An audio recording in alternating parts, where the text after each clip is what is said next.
When I was younger, Luigi's Mansion was one of my favorite Nintendo games. But when I was moving into my new home, we held a yard sale, and I sold it to a young boy who was a fan of Mario. I haven't played it in ages, so I decided to go onto the internet and look for a copy of the game. I went on eBay and found a limited edition version of the game. I never knew there was a limited edition of the game. I was excited. The page said it was in good condition, and all of the other games were deleted for the new player. It was just €10, and I guess it was cheap offered, so I decided to buy it and add in my details. After I bought it, I looked up on Google Luigi's Mansion Limited Edition. I looked for ages, and I never saw anything about a limited edition. I shrugged it off, and guessing he just put it there for more people to be interested. A few days later, my package arrived, and I was so excited. I tore open the box and picked the game up. I examined it. The cover was the same as the old normal one. I immediately thought the limited edition was fake. I took out the disc and put it in my old GameCube. I had kept it for nostalgia's sake. The Nintendo logo popped up, but the red seemed to glitch out, and then the menu screen loaded up. But I suddenly noticed something was not quite right. The background was flickering from the normal Mansion background to black. I pressed the start button. The options took longer to load up than usual. I made a new file and checked the options, but then it took me back to the new file screen. It was the first cutscene with Luigi walking through the woods up to the mansion. When the lightning struck, it was loud and more violent. I was confused why my game was acting like this. The mansion seemed normal until I noticed one of the window lights was flickering, and rolled my eyes at how this game confused me.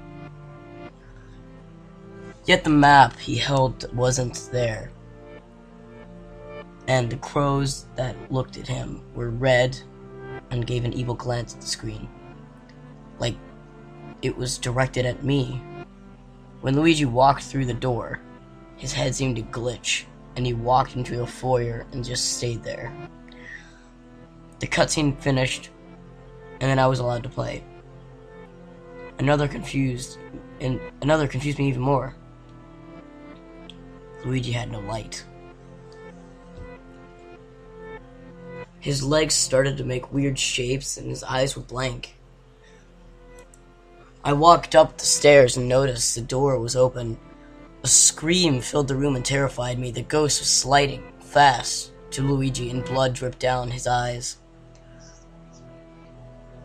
It took Luigi and smashed his head against the floor. Of course, Egad came in and saved Luigi. And that stuff. But then, he talked to me. He didn't say anything apart from, why? He then took me to his base and quickly back to the foyer of the mansion. I didn't even learn how to use it, and the Boo radar was already installed. When I noticed the Boo counter was wrong, it had 50 out of 51.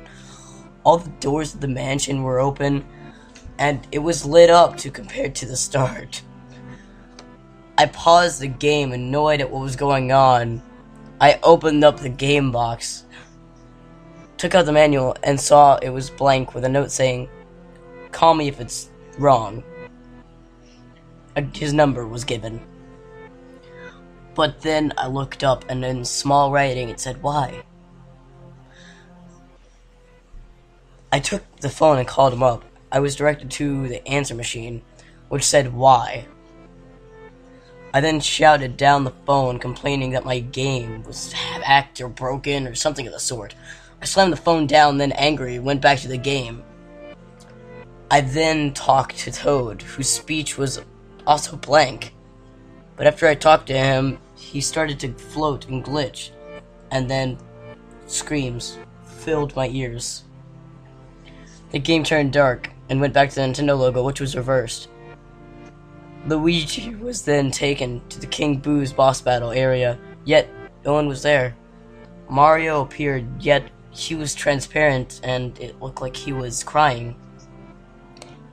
But the tears then turned to blood. By now I was really freaked out, but the curiosity led me on.